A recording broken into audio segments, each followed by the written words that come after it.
Hello नमस्कार साथी दोस्तों। अपना चैप्टर चल रहा था कोशिका चक्कर और कोशिका विभाजन के बारे में पढ़ रहे थे और इससे आगे इसमें थोड़ा सा रह गया था, वो अपने इस वीडियो में करने वाले हैं। तो आप सभी का नाना क्लासेस के यूट्यूब चैनल पर स्वागत है। क्योंकि एनसीईआरटी जो अपने पढ़ रहे हैं कक्षा 11 उसके बाद कक्षा 12 के हैं चैप्टर पढ़ेंगे, उसी हिसाब से अपने क्लासेस 6 से और 12 तक के जितने भी चैप्टर अपने मुख्य परीक्षा में रीट के साइंस मैथ में वो सभी पढ़ने वाले हैं। तो चलिए स्टार्ट करते हैं आज का चैप्टर। देखो दोस्तों, वीडियो अच्छा लगता है तो वीडियो लाइक करना और कमेंट जरूर करना कि वीडियो आपको किस प्रकार लग रहा है। चलिए ये देखिएगा कहाँ तक हमने पढ़ लिया था, इससे आगे अपने स्टार्ट करते हैं। अपना जो चल रहा था कोशिका चक्कर और कोशिका विभाजन का, ये अध्याय नंबर 10 है। यहाँ से अपने शुरुआत की थी और कोशिका चक्कर के प्रवस्था वगैरह यहाँ से पढ़ लिया था। ये आज जो अपने पढ़ने वाले हैं कोशिका द्रव्य विभाजन से पढ़ेंगे। साइटोकाइनेसिस से आगे ये अपना पढ़ा है लगभग 5-6 पेजों का। यहाँ से अपने पढ़ने स्टार्ट करेंगे और कौन कौन से महत्वपूर्ण प्रश्न बनते हैं इन सभी की चर्चा करेंगे। और साथ साथ में आप शॉर्ट नोट्स बना रहे हो तो जहाँ से मैं बोलूँ कि इम्पोर्टेंट है वहाँ से थोड़ा सा लिख लिया करो ताकि बार बार पढ़ो तो याद रहेगा, क्योंकि बुक्स को बार बार पढ़ना इतना आसान नहीं होता है। चलिए इसमें देखिएगा कोशिका द्रव्य विभाजन के बारे में पढ़ेंगे। ये क्या है? सूत्रीय विभाजन के दौरान क्या होता है कि द्विगुणित गुणसूत्रों का संतति केंद्रकों में पृथक्कन होता है। यानी कि इसमें क्या होता है, केंद्रों का अलग अलग होना है। इसमें केंद्र क्या होता है, विभाजन कहते हैं। केंद्र का विभाजन कहते हैं। कोशिका विभाजन संपन्न होने के अंत में कोशिका स्वयं एक अलग प्रक्रिया द्वारा दो संतति कोशिकाओं में विभाजित हो जाती है। इस प्रक्रिया को क्या कहते हैं? कोशिका द्रव्य विभाजन कहते हैं। कोशिका द्रव्य विभाजन का मतलब क्या हो गया? केंद्र का जब विभाजन होता है तो दो अलग अलग कोशिकाओं में विभाजित होना। प्राणी कोशिका का विभाजन जीवद्रव्य कला में एक खांच बनने से संपन्न होता है। खांचों के लगातार घेरा होने पर होने व अंत में केंद्र में आपस में मिलने से कोशिका का कोशिका द्रव्य दो भागों में बंट जाता है। यद्यपि पादप कोशिका क्या होती है, जो अपेक्षाकृत अप्रसारणीय कोशिका भित्ति से घिरी रहती है। यहाँ से भी एक नॉर्मली प्रश्न बनता है, कोशिका भित्ति है जो केवल किसमें पाई जाती है? पादप कोशिका में पाई जाती है। साथ साथ में आप इस प्रकार के याद रख लिया करो, पादप कोशिका है केवल जंतु कोशिका में नहीं पाई जाती है, केवल कहाँ पाई जाती है? पादप कोशिका में पाई जाती है। अतः इसमें कोशिका द्रव्य विभाजन दूसरी विभिन्न प्रक्रियाओं द्वारा संपन्न होता है। पादप कोशिकाओं में नई कोशिका भित्ति निर्माण कोशिका के केंद्र से शुरू होकर बाहर की ओर पूर्व स्थित पार्श्व कोशिका भित्ति से जुड़ा जाता है। नई कोशिका भित्ति निर्माण एक साधारण पूर्वगामी रचना से प्रारंभ होता है। इसे क्या कहते हैं? कोशिका पट्टिका कहते हैं। केवल यहाँ से महत्वपूर्ण जो बन रहा है, एक तो ये बन रहा है कि कोशिका पट्टिका क्या है। कोशिका पट्टिका का मतलब क्या हो गया? नई कोशिका भित्ति का भित्ति निर्माण है एक साधारण पूर्वगामी रचना से प्रारंभ होता है। इसे क्या कह दिया? कोशिका पट्टिका कह दिया। एक क्या है? कोशिका द्रव्य विभाजन। कोशिका द्रव्य विभाजन का मतलब क्या? केंद्र का दो संतति कोशिकाओं में विभाजन होना क्या कहलाएगा? कोशिका द्रव्य कहलाएगा। और इसके अलावा जो दो सनिट कोशिकाओं की भित्तियों के बीच मध्य पट्टिका को दर्शाती है, वो कोशिका द्रव्य विभाजन के समय कोशिका अंक जैसे सूत्रकणिका है, माइटोकॉन्ड्रिया। क्योंकि ये जो कोशिकांग है वो कहाँ पाए जाते हैं? सारे के सारे कोशिकांग कोशिका द्रव्य में ही पाए जाते हैं।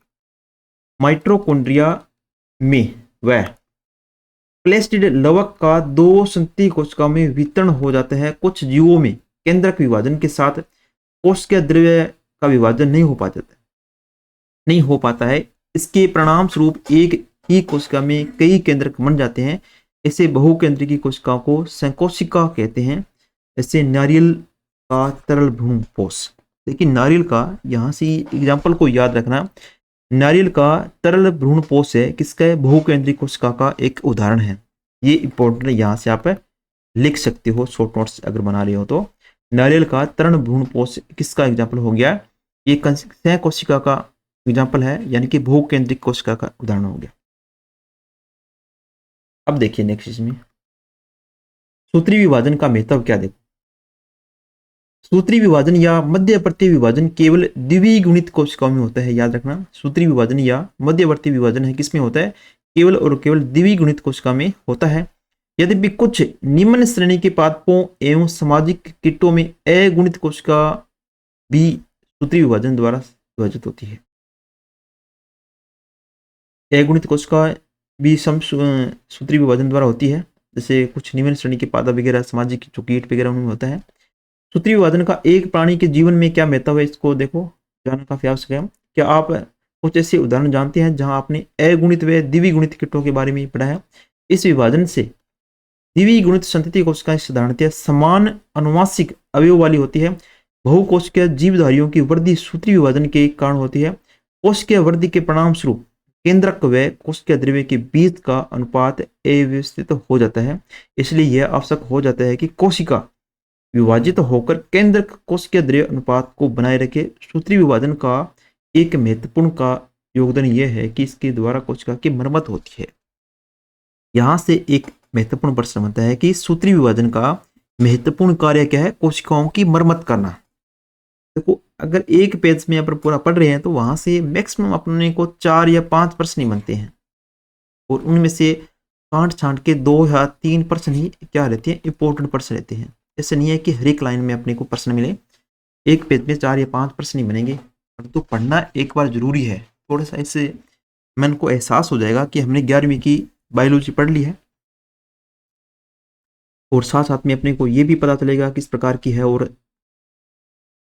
साथ में इंपॉर्टेंट प्रश्नों की भी अपने को जानकारी मिलेगी। जैसे ये यहाँ से मिल गया, अगर इस प्रकार पूछा जाए सूत्री विभाजन का निम्न में से एक महत्वपूर्ण कार्य क्या हो गया? इसके द्वारा कोशिका की मरम्मत होती है।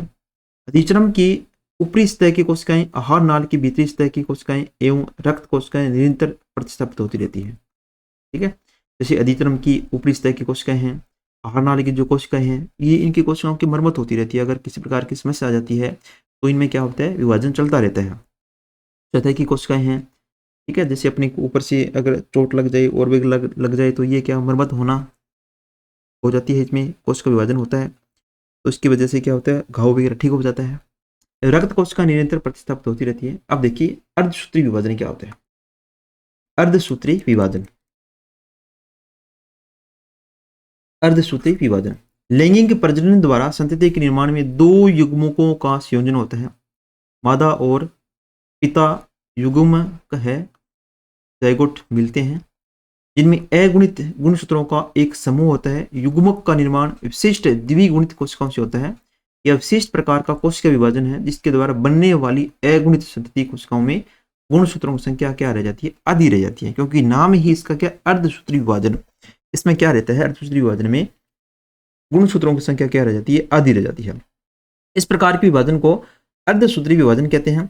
लैंगिक जनन करने वाले जीवधारियों के जीवन चक्र में अर्धसूत्री विभाजन द्वारा अगुणित अव्यवस्था उत्पन्न होती है एवं निषेचन द्वारा द्विगुणित अवस्था पुनः स्थापित होती है।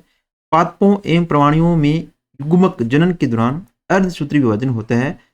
इसके परिणाम स्वरूप अगुणित युग्मक उत्पन्न होता है। और अर्धसूत्री विभाजन की प्रमुख विशेषता देखो, यहाँ से आपको ये अर्धसूत्री विभाजन की विशेषताएं हैं, इनको याद रखनी है। केवल यहाँ से याद रखना, इनमें से याद रखना यही है कि अर्धसूत्री विभाजन में इसमें गुणसूत्रों की संख्या क्या रह जाती है, आधी रह जाती है। इतना इसमें याद रखना।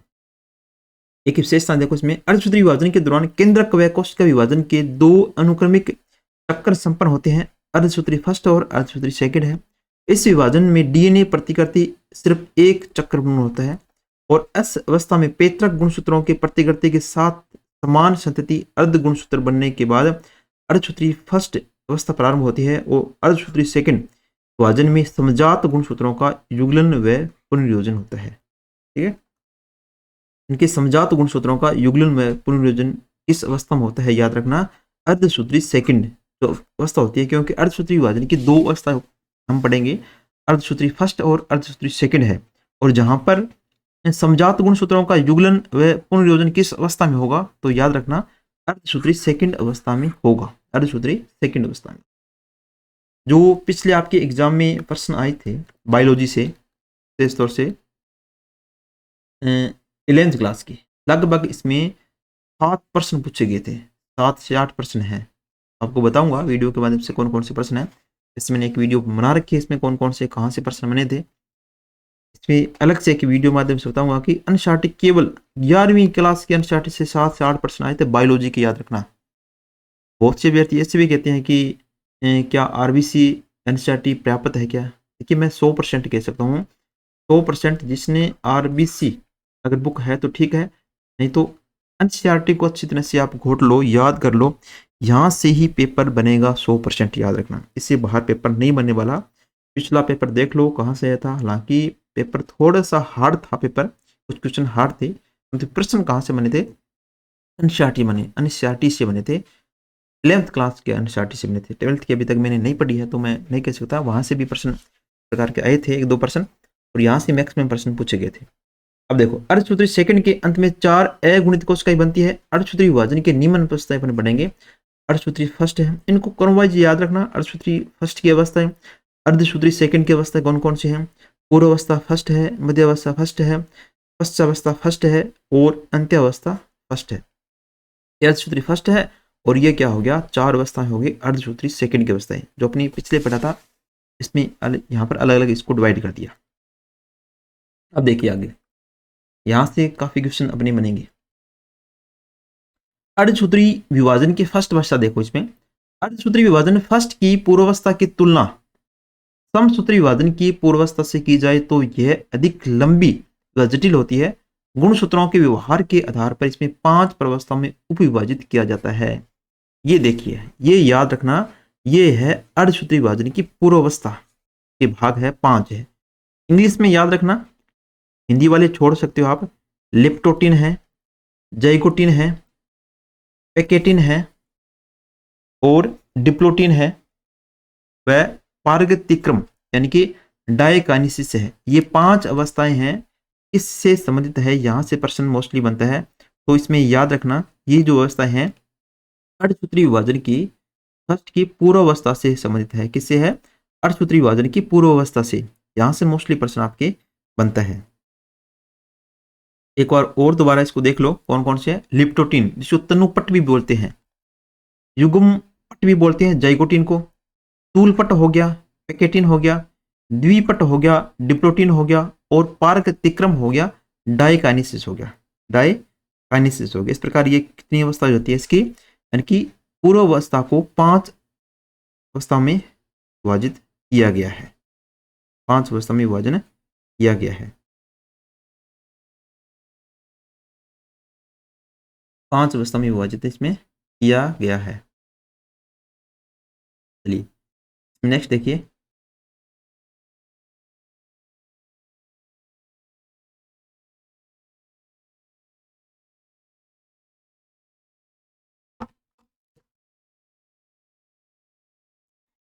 इसमें देखो, साधारण सूक्ष्मदर्शी द्वारा देखने पर तनुपट यानी कि लिप्टोटिन अवस्था के दौरान गुणसूत्र धीरे धीरे स्पष्ट दिखाई देने लगते हैं। यानी कि गुणसूत्र एकदम से स्पष्ट नहीं दिखाई देते, इसमें याद रखना, धीरे धीरे स्पष्ट दिखाई देना प्रारंभ कर देते हैं। यहां से फर्स्ट प्रश्न आपके ये बनता है कि अर्धसूत्री विभाजन की किस अवस्था में, या यहां से प्रश्न थोड़ा सा अगर गहराई से बने, अर्धसूत्री विभाजन की पूर्वावस्था के किस भाग में उपविभाजित यानी कि 5 भागों में डिवाइड किया गया, किस प्रवस्था में गुणसूत्र है जो धीरे धीरे स्पष्ट दिखाई देना शुरू कर देते हैं। तो लिप्टोटिन अवस्था में, याद रखना, लिप्टोटिन अवस्था में ये दिखाई देना प्रारंभ कर देते हैं।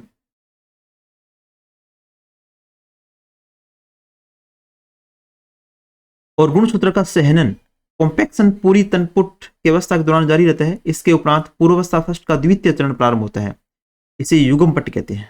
युग्म पट्ट यानी कि पैकेटिन, जाइगोटिन, इससे प्रारंभ होता है। और इसके अलावा आप तनुपट है, लिप्टोटिन, इसमें साथ याद रखना, इस अवस्था को क्या कहते हैं, बुक्के अवस्था कहते हैं। ये भी याद रखना, बुक्के की अवस्था, बुक्के अवस्था, ठीक है ना, याद रखना, बुक्के अवस्था या गुलदस्ता की अवस्था किसे कहेंगे, लिप्टोटिन को कहेंगे, पूर्वावस्था की लिप्टोटिन अवस्था को, क्योंकि इसमें गुणसूत्र आपस में धीरे धीरे क्या होता है, स्पष्ट दिखाई देने शुरू हो जाते हैं, और यहाँ से क्या होते हैं, सहनन होता है इनका, यानी कि गुणसूत्रों का जुड़ाव होना प्रारंभ हो जाते हैं।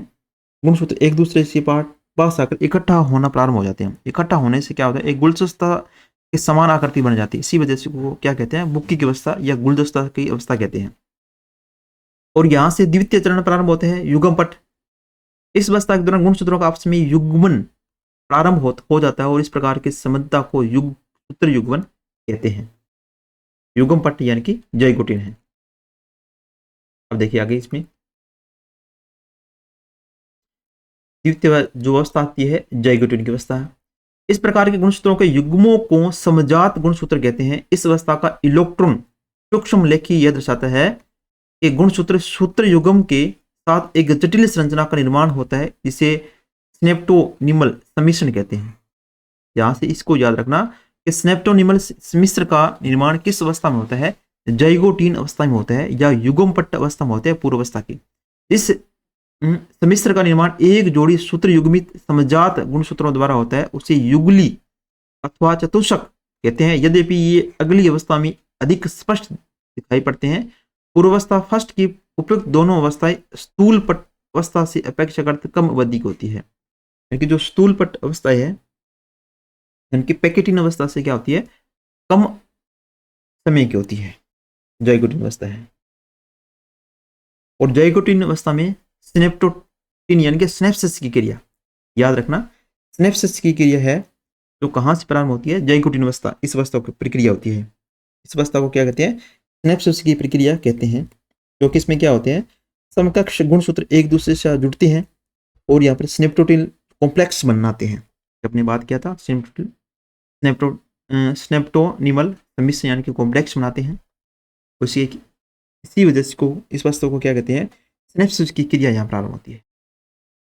देखिए नेक्स्ट देखिए, इस अवस्था के दौरान प्रत्येक युगली गुणसूत्र 4 अर्ध गुणसूत्र चतुष्क के रूप में अधिक स्पष्ट दिखाई देने, अधिक स्पष्ट धीरे धीरे स्पष्ट दिखाने प्रारंभ कर रहे हैं। यानी कि प्रारंभ कहाँ होते हैं? अवस्था लिप्टोटिन अवस्था में। लिप्टोटिन अवस्था में धीरे धीरे स्पष्ट दिखाई देने लगते हैं। फिर स्थूल पट अवस्था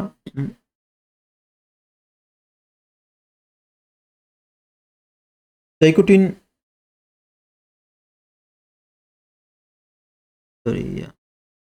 यद्यपि ये अगली अवस्था में अधिक स्पष्ट दिखाई देने पर पूर्व अवस्था के उपरोक्त दोनों अवस्था स्थूल पट अवस्था, स्थूल पट अवस्था है जो पैकेटिन बोलते हैं या इसको पेचाइटिन भी बोलते हैं, याद रखना पेचाइटिन या पैकेटिन अवस्था। ठीक है, पेचाइटिन या पैकेटिन अवस्था जो होती है, पेचाइटिन यहाँ पर लिख रखा है, या पैकेटिन भी बोलते हैं, इस अवस्था में होता है। ठीक है, अधिक स्पष्ट दिखाई देना प्रारंभ कर देते हैं और यहाँ पर अर्ध गुणसूत्र चतुष्क रूप में अधिक चतुष्क फॉर्म में दिखाई देते हैं। यहाँ से इस अवस्था में पुनर्योजन ग्रंथिकाएं दिखाई देने लगती हैं, जहां पर समजात गुणसूत्रों के असंतति अर्ध गुणसूत्रों के बीच विनिमय क्रॉसिंग ओवर होता है। तो यहां से याद रखना क्रॉसिंग ओवर किस अवस्था में होता है? स्थूल पट अवस्था या पैकेटिन अवस्था या पेचाइटिन अवस्था। पेचाइटिन या कई बार इसका नाम पैकेटिन भी आता है और स्थूल पट आता है, 3 नाम याद रखना। आप इंग्लिश वाला याद रखोगे तो ज्यादा रहेगा। पेचाइटिन अवस्था याद रखना। क्रॉसिंग ओवर की अवस्था किस अवस्था को कहते हैं? तो किस अवस्था को कहते हैं? पेचाइटिन अवस्था को कहते हैं। ये एक प्रश्न यहां से बनता है। विनिमय दो समजात गुणसूत्रों के बीच आनुवंशिक पदार्थों के आदान प्रदान के कारण होता है। विनिमय एंजाइम के द्वारा नियंत्रित प्रक्रिया है। जो एंजाइम इस प्रक्रिया में भाग लेता है उसे क्या कहेंगे? रिकॉम्बिनेज कहते हैं। दो गुणसूत्रों में आनुवंशिक पदार्थों का पुनर्योजन जीन विनिमय द्वारा अग्रसर होता है। समजात गुणसूत्रों के बीच पुनर्योजन स्थूल पट अवस्था के अंत तक पूर्ण हो जाता है। इसके परिणाम स्वरूप विनिमय स्थल पर गुणसूत्र जुड़े भी दिखाई देते हैं। गुणसूत्र क्या होते हैं? इस अवस्था में जुड़े भी दिखाई देते हैं। ठीक है, किस अवस्था में? पेचाइटिन अवस्था में या स्थूल पट अवस्था में। द्विपट्टी अवस्था यानी कि डिप्लोटिन के प्रारंभ में स्नेप्टोनिमल सम्मिश्रण का विघटन हो जाता है और युगली के समजात गुणसूत्र विनिमय बिंदु के अतिरिक्त एक दूसरे से अलग होने लगते हैं। यानी कि इसमें गुणसूत्र क्या होते हैं? अलग होना यहाँ से प्रारंभ हो जाते हैं। और ये देखो, ये अवस्था दे रखी है, पूर्व अवस्था फर्स्ट है, फिर मध्य अवस्था फर्स्ट में ये होते हैं, ये पूर्व अवस्था फर्स्ट ये अपने पढ़ रहे हैं, मध्य अवस्था में, फर्स्ट अवस्था में और अंत में अंत्य अवस्था आती है जो अलग अलग विभाजित हो जाएंगी। अब देखिए, विनिमय बिंदु पर एक्स कार की संरचना को काइजमेटा कहते हैं। कुछ के सेरेकु प्राणियों के अंडकों में द्विपट महीनों या वर्षों समाप्त होती है। अर्धसूत्री पूर्वावस्था की अंतिम अवस्था पारगति क्रम यानी कि डायकानिसिस कहलाती है।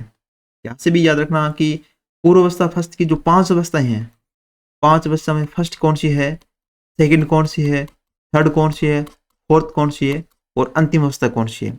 मोस्टली याद रखना फर्स्ट और अंतिम अवस्थाओं के बारे में पूछा जा सकता है। इसमें काइज मेटा का उपांति भवन हो जाता है।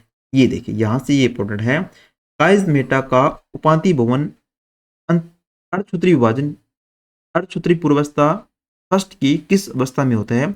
तो पारगति क्रम या डायकिनेसिस अवस्था या अंतिम अवस्था में होता है, ये याद रखना। यहाँ से मोस्टली जो बनते हैं क्वेश्चन 4 या 5 प्रश्न नहीं बनते हैं।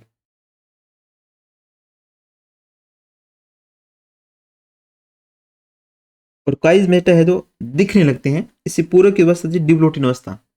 डिप्लोटिन अवस्था में काइज मेटा दिखना प्रारंभ हो जाते हैं, परंतु इसमें काइज मेटा का उपांति भवन किसमें होता है? उपांति भवन शब्द जब आए तो डायकाइनेसिस लगाना है, याद रखना, ठीक है। ये प्रश्न बनेंगे आपके।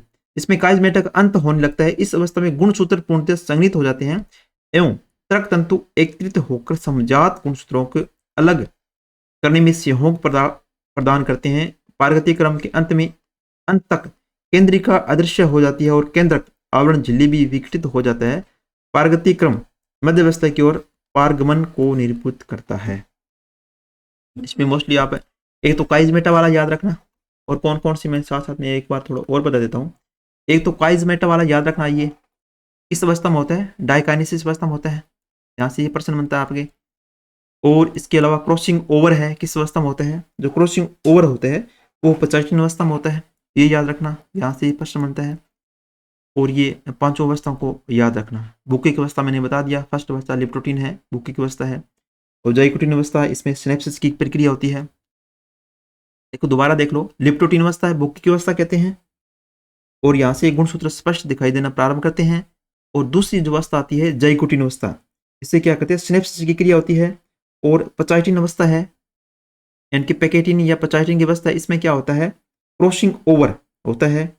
और डिप्लोटिन अवस्था में काइज मेटा, डिप्लोटिन अवस्था में काइज मेटा दिखने लगते हैं और क्रॉसिंग ओवर के दौरान उत्पन्न होते हैं, ठीक है। और डायकाइनेसिस अवस्था है, इससे क्या कहते हैं? गुणसूत्रों का उपांति भवन या काइज मेटा का उपांति भवन होता है डायकाइनेसिस में। मोस्टली एक एक प्रश्न जो आपके बनता है। चलिए नेक्स्ट देखो, इसमें मध्यावस्था फर्स्ट और सेकंड देखो, इसमें क्या होगा? युगली गुणसूत्र मध्य रेखा पट्टिका पर व्यवस्थित हो जाते हैं, जैसे चित्र अपने 10.3 में देखेंगे। विपरीत ध्रुवों के तर्क तंतु की सूक्ष्म नलिकाएं समजात गुणसूत्रों के जोड़ों के काइनेटोकोर से चिपक जाती है। और पश्चावस्था फर्स्ट में क्या होता है? समजात गुणसूत्र पृथक हो जाते हैं, जबकि संतति अर्ध गुणसूत्र बिंदु से जुड़ जाते हैं। और अंत्यावस्था, जो इस अवस्था में केंद्रक आवरण व केंद्रिका पुनः स्पष्ट होने लगते हैं, कोशिका विभाजन शुरू हो जाता है। और कोशिका की इस अवस्था को कोशिका द्विक कहते हैं। कोशिका द्विक किस अवस्था को कहेंगे? अंत्यावस्था फर्स्ट अवस्था को, यानी कि लास्ट की जो अवस्था है उसको क्या कहेंगे? कोशिका द्विक कहेंगे। यद्यपि बहुत सी मामलों में गुणसूत्र कुछ चित्राव हो जाता है, जबकि अंतरावस्था केंद्रक में पूर्णतः फैली अवस्था में नहीं मिलते हैं। दो अर्ध गुणसूत्रीय विभाजन के बीच अवस्था को अंतरावस्था या इंटरकाइनेसिस कहते हैं, और यह सामान्यतः कम समय में के लिए होती है। इसमें डीएनए का द्विगुणन नहीं होता है, और इसके बाद पूर्वावस्था सेकंड आ जाती है, और पूर्वावस्था फर्स्ट से काफी सरल होती है, क्योंकि ये काफी सरल है पूर्वावस्था फर्स्ट से, ठीक है। ये इतना इसमें याद रखना। अब देखिए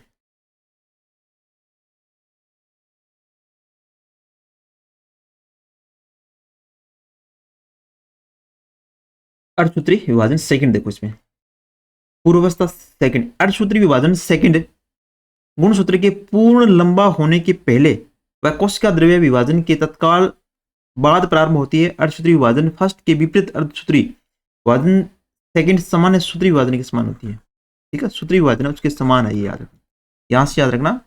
इनकी निम्न से कौन सी अवस्था है जो सूत्री विभाजन के समान होती है? अर्धसूत्री विभाजन सेकंड अवस्था, याद रखना। और पूर्वावस्था सेकंड के अंत तक, पूर्वावस्था सेकंड के अंत तक केंद्रक जो है, केंद्रक आवरण अदृश्य हो जाता है और गुणसूत्र पुनः सहनित हो जाते हैं। देखो पूर्वावस्था सेकंड, इसमें अवस्था को बता रखा है किस प्रकार की चलती है। पूर्वावस्था सेकंड है, मध्यावस्था सेकंड है, पश्चावस्था सेकंड है, और अंत्यावस्था सेकंड। इसमें लास्ट की अवस्था, इस प्रकार के गुणसूत्र अलग अलग हो जाते हैं इसमें। अब देखिए मध्यावस्था सेकंड, इस अवस्था में गुणसूत्र मध्यास्थ व पंक्तिबद्ध हो जाते हैं, और विपरीत ध्रुवों की तर्क तंतु की सूक्ष्म नलिकाओं इनके संतति अर्ध गुणसूत्र के काइनेटोकोर से चिपक जाती है। फर्स्ट अवस्था सेकंड में इस अवस्था में गुणसूत्र बिंदु अलग हो जाते हैं और इसमें जुड़े संतति अर्ध गुणसूत्र काइनेटोकोर से जुड़ी हुई सूक्ष्म नलिकाओं के छोटे होने से कोशिका के विपरीत ध्रुवों की ओर चले जाते हैं। और अंत्य अवस्था में क्या होगा, यह अवस्था अर्धसूत्री विभाजन की अंतिम अवस्था है जिसमें गुणसूत्रों के दो समूह पुनः केंद्रक आवरण द्वारा घिर जाते हैं और कोशिका द्रव्य विभाजन के उपरांत 4 अगुणित संतति कोशिकाओं का कोशिका चतुष्ट बन जाता है। ठीक है, देखिए इसी तो दे रखा है इसी अवस्था में प्रकार ये होता है। देखो इसमें क्या होगा, अंत्य अवस्था सेकंड क्या होता है, 1 2 3 4 में विभाजित हो गए, चतुष्क बन गया यहाँ से। और पूर्व अवस्था सेकंड में ये गुणसूत्र थे, फिर अलग अलग विपरीत ध्रुवों की ओर जा रहे हैं, अलग अलग बन रहे इसमें। और इस प्रकार अंत्य अवस्था में क्या होता है, 4 चतुष्क फॉर्म में ये अलग अलग आ जाते हैं।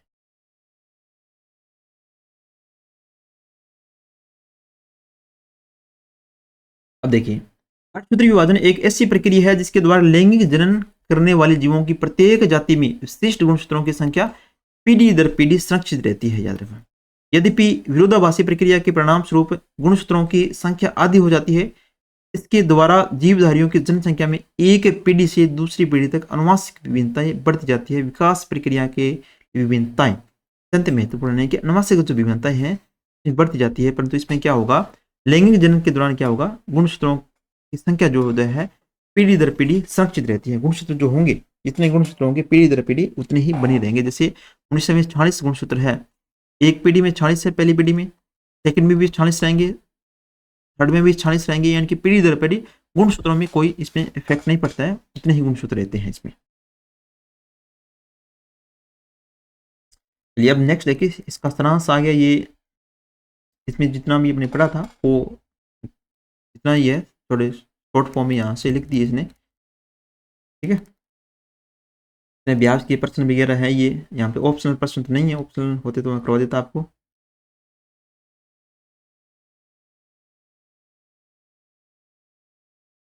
ठीक है, इस प्रकार ये पोस्ट का चक्कर और कोर्स के विभाजन का अपना चैप्टर था। और इसके बाद इससे पहले अपने क्या करेंगे, नेक्स्ट चैप्टर अपना रहेगा पादपों में सप्सन, पादपों में सप्सन अपने करने वाले हैं। ठीक है, ये अपना नेक्स्ट चैप्टर रहेगा। ये 4 नंबर वीडियो था और 5 वीडियो में ये करेंगे। और इसके साथ ही जल्द ही अपने इसे शॉर्ट नोट्स के माध्यम से जल्द तैयार कर रहे हैं अपने शॉर्ट नोट्स, और वो भी आपको PDF के माध्यम से प्रोवाइड करवाएंगे। और इसके बाद एक एक अलग अलग चैप्टर के, जैसे अपने पहले जो पढ़ा था कोशिका के बारे में पढ़ा था, और इसके बाद कोशिका चक्कर और विभाजन है, इसके अलग अलग अपने जितने भी मोस्ट इंपॉर्टेंट जो प्रश्न बनेंगे ऑप्शनल वो अपने करने वाले हैं। ठीक है, तो चलिए आज के लिए इतना ही, मिलते हैं नेक्स्ट वीडियो में। धन्यवाद दोस्तों। देखो वीडियो को लाइक और शेयर जरूर कर दिया करो, और वीडियो आपको कैसा लगा तो कमेंट जरूर किया करो। धन्यवाद दोस्तों।